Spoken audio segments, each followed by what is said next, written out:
सूरज सा चमके हम स्कूल चले हम হেল্ল' এভৰিৱান ৱেলকাম টু সাধাৰণ জ্ঞান জিকে। আজি মই আপোনালোকৰ ওচৰলৈ লৈ আহিছোঁ জিনিয়াছ টেষ্টৰ দ্বিতীয় খণ্ডৰ প্ৰশ্নসমূহৰ লগতে প্ৰথম খণ্ডত সোধা প্ৰশ্নসমূহৰ উত্তৰসমূহৰ এক্সপ্লেনেশ্যন লৈ আহিছোঁ। প্ৰথম খণ্ডত প্ৰিভিয়াছ ইয়েৰৰ কুৱেশ্যন পেপাৰসমূহত আহি থকা কিছুমান ট্ৰিকি কুৱেশ্যন লৈ আহিছিলোঁ, সেইবোৰৰ উত্তৰসমূহ জানি লোৱা হওক। ফাৰ্ষ্ট কুৱেশ্যনটো নাম্বাৰ ছিৰিজৰ পৰা লোৱা হৈছিলে। সংখ্যাকেইটা আছিলে 4, 9, 13, 22, 35 আৰু শেষৰটো ব্লেংক আছিল। সংখ্যাকেইটা যদি ভালকৈ চায় তেতিয়াহ'লে আপোনালোকে পাব প্ৰথম আৰু দ্বিতীয় নাম্বাৰটোৰ যোগফল, দ্বিতীয় আৰু তৃতীয় নাম্বাৰ যোগফল, তাৰ পিছৰ সংখ্যাটো তৃতীয় আৰু চতুৰ্থ নাম্বাৰটোৰ যোগফল, তাৰ পিছৰ সংখ্যাটো। গতিকে ইয়াৰ খালী ঠাইটো হ'ব 22 + 35 অৰ্থাৎ 57। ছেকেণ্ড কুৱেশ্যনটো কডিং ডিকডিঙৰ পৰা লোৱা হৈছিলে। প্ৰশ্নটো হ'ল এটা গোপন ভাষাত গেম্বল শব্দটো FVLCKD বুলি লিখা হয়, তেন্তে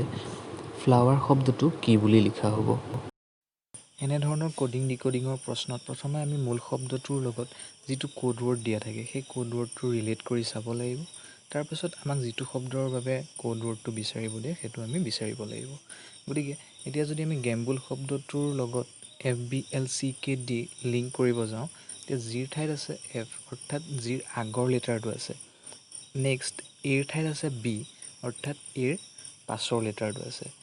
নেক্সট এম আছে, এমৰ ঠাইত আছে L, তাৰপিছত বিৰ ঠাইত আছে C অৰ্থাৎ প্ৰথম আগৰটো আছে, নেক্সট লেটাৰটোৰ কাৰণে তাৰ পাছৰটো আছে, থাৰ্ড লেটাৰটোৰ কাৰণে আকৌ আগৰ লেটাৰটো আছে, তাৰপিছত নেক্সট লেটাৰটোৰ কাৰণে আকৌ পিছৰটো আছে অৰ্থাৎ এবাৰ আগৰটো, তাৰপাছত তাৰ পাছৰ লেটাৰটো, তাৰপিছত তাৰ আকৌ আগৰ লেটাৰটো, তাৰপিছত আকৌ তাৰ পাছৰ লেটাৰটো আহিছে। গতিকে ফ্লাৱাৰ শব্দটোতো আমি তেনেকৈ ৰিলেট কৰি পেলাই যিটো শুদ্ধ উত্তৰ হয় সেইটো আমি বাচিব লাগিব। গতিকে সেই একেটা ভাষাতে ফ্লাৱাৰ শব্দটোৰ কোড ৱৰ্ডটো হ'ব EMNXDS। আপোনালোকে চালে নিজে উলিয়াই ল'ব পাৰিব। থাৰ্ড কুৱেশ্যনটো ডাইৰেকশ্যন চেঞ্চৰ। কুৱেশ্যনটো হৈছে দীপকে এখন মুকলি পথাৰত পূব দিশত খোজকাঢ়িবলৈ আৰম্ভ কৰিলে। ৭৫ মিটাৰ যোৱাৰ পাছত তেওঁ বাওঁফালে ঘূৰি ২৫ মিটাৰ আগবাঢ়িল, পুনৰ বাওঁফালে ঘূৰি ৪০ মিটাৰ আগবাঢ়িল আৰু শেষত তেওঁ পুনৰ বাওঁফালে ঘূৰি ২৫ মিটাৰ আগুৱাই যায়। এতিয়া প্ৰশ্নটো হৈছে তেওঁ এতিয়া আৰম্ভণি বিন্দুৰ পৰা কিমান আঁতৰত আছে? ডাইৰেকশ্যন চেঞ্চৰ কুৱেশ্যন ছল্ভ কৰিবলৈ হ'লে আমি প্ৰথমে জানিব লাগিব ডাইৰেকশ্যন কেনেকৈ থাকে। যদি আমি এখন মেপ চাওঁ, মেপখনত সদায় ওপৰৰ ফালে নৰ্থ থাকে, নেক্সট সোঁফালে ইষ্ট থাকে, তলফালে ছাউথ থাকে আৰু বাওঁফালে ৱেষ্ট অৰ্থাৎ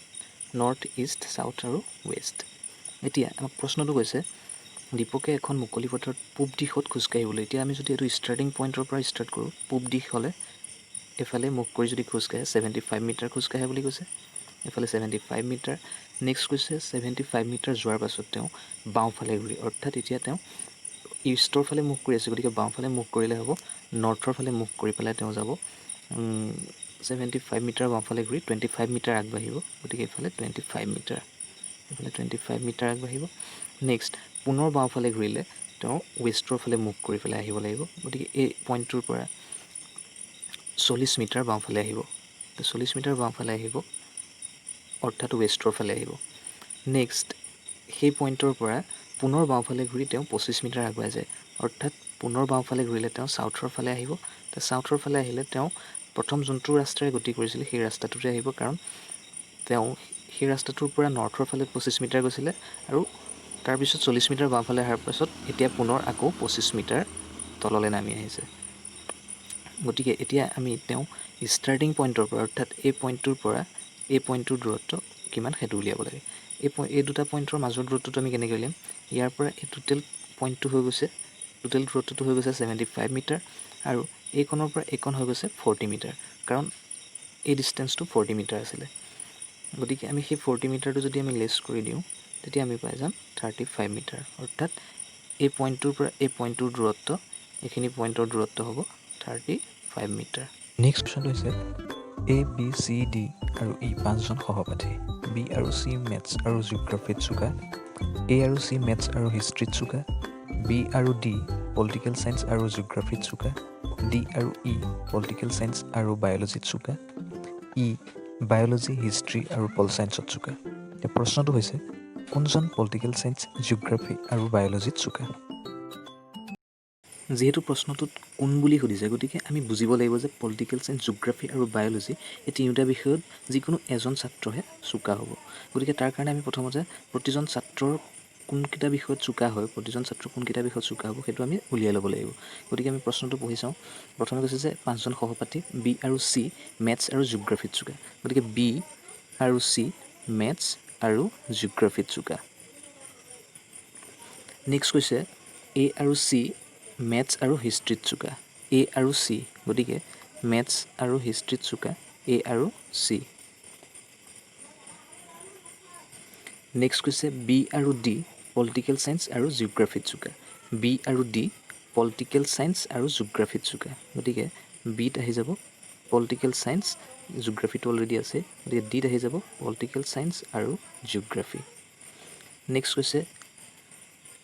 ডি আৰু ই পলিটিকেল চায়েন্স আৰু বায়'লজিত চোকা ডি আৰু ই পলিটিকেল চায়েন্স আৰু বায়'লজি ডিত অলৰেডি পলিটিকেল চায়েন্স আছেই গতিকে ইয়াত কি আহি যাব বায়'লজি আৰু ইত আহি যাব পলিটিকেল চায়েন্স আৰু বায়'লজি নেক্সট কৈছে ই বায়'লজি হিষ্ট্ৰী আৰু পল চায়েন্সত চোকা ই বায়'লজি পলিটিকেল চায়েন্স অলৰেডি আছে আৰু লগতে হিষ্ট্ৰীত চোকা এতিয়া আমাক প্ৰশ্নটো সুধিছিলে পলিটিকেল চায়েন্স জিঅ'গ্ৰাফী আৰু বায়'লজিত কোন চোকা তো আমি ইয়াত বিচাৰিব লাগিব পলিটিকেল চায়েন্স জিঅ'গ্ৰাফী আৰু বায়'লজি অৰ্থাৎ এনচাৰটো হ'ব ডি ইয়াত পলিটিকেল চায়েন্স জিঅ'গ্ৰাফী আৰু বায়'লজি আছে তো শুদ্ধ উত্তৰটো হ'ব ডি নেক্সট কুৱেশ্যনটো হৈছে এটা শাৰীত অজয় সন্মুখৰ ফালৰ পৰা 13 নম্বৰ স্থানত আৰু শেষৰ ফালৰ পৰা 6 নম্বৰ স্থানত থিয় হৈ আছে শাৰীটোত মুঠতে কিমানজন ব্যক্তি থিয় হৈ আছে যিহেতু অজয় ফ্ৰণ্টৰ ফালৰ পৰা 13 নম্বৰ পজিশ্যনত আছে আৰু শেষৰ ফালৰ পৰা 6 নম্বৰ পজিশ্যনত আছে গতিকে অজয়ৰ ফ্ৰণ্টত নিশ্চয় 12জন থাকিব লাগিব তেতিয়া সেই 12জন আৰু অজয়ৰ পজিশ্যনটো তেতিয়া হৈ যাব 13 পজিশ্যন একেদৰে শেষৰ ফালৰ পৰা যিহেতু 6 নম্বৰ পজিশ্যনত আছে গতিকে অজয়ৰ পিছফালে নিশ্চয় 5জন ব্যক্তি থাকিব লাগিব গতিকে টোটেল হৈ যাব ফ্ৰণ্টত থকা 12জন প্লাছ অজয় প্লাছ 5 সমান 18 অৰ্থাৎ শাৰীটোত মুঠতে 18জন ব্যক্তি আছিলে এতিয়া আমি আহিছোঁ দ্বিতীয় খণ্ডৰ প্ৰশ্নসমূহলৈ ফাৰ্ষ্ট কুৱেশ্যনটো ছিৰিজ কমপ্লিশ্যনৰ পৰা লৈছোঁ কুৱেশ্যনটো হৈছে কিছুমান নিৰ্দিষ্ট সংখ্যা আছে সংখ্যাবোৰ এটা ক্ৰমত সজোৱা আছে 11, 13, 17, 19, 23, 29, 31 আৰু শেষৰটো ব্লেংক আছে খালী ঠাইত কি হ'ব বহুৱাব লাগে ছেকেণ্ড কুৱেশ্যনটো কোডিং ডিকোডিঙৰ পৰা লোৱা হৈছে প্ৰশ্নটো হৈছে এটা গোপন ভাষাত কিণ্ডল শব্দটো যদি ELDNIK বুলি লিখা হয় তেন্তে সেই একেটা ভাষাতে এক্সটিক শব্দটো কি বুলি লিখা হ'ব নেক্সট কুৱেশ্যনটো এলফাবেট এনালজিৰ কুৱেশ্যনটো হৈছে EGIৰ অনুপাতে যদি JLO হয় তেন্তে PRTৰ অনুপাতে কি হ'ব উত্তৰবোৰ তলৰ অপশ্যনবোৰৰ পৰা কমেণ্ট বক্সত কমেণ্ট কৰি জনাব পাৰে নেক্সট কুৱেশ্যনটো ডাইৰেকশ্যন চেঞ্চৰ কুৱেশ্যনটো হৈছে অমৰ এখন মুকলি পথাৰত থিয় হৈ পূব দিশত 10 মিটাৰ আগুৱাই গ'ল তাৰপিছত বাওঁফালে ঘূৰি 12 মিটাৰ আগবাঢ়িল পুনৰ বাওঁফালে ঘূৰি 15 মিটাৰ আগবাঢ়ি গ'ল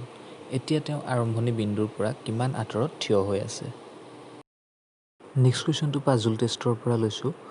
প্ৰশ্নটো হৈছে ABCD আৰু E 5জন বন্ধু এখন বেঞ্চত বহি আছে A বহি আছে Bৰ ঠিক কাষত C বহি আছে Dৰ কাষত কিন্তু D ইৰ কাষত নাই বহা E বহি আছে বেঞ্চখনৰ একেবাৰে বাওঁফালে কাষত C বহি আছে সোঁফালৰ পৰা দ্বিতীয় স্থানত A বহি আছিলে B আৰু Cৰ সোঁফালে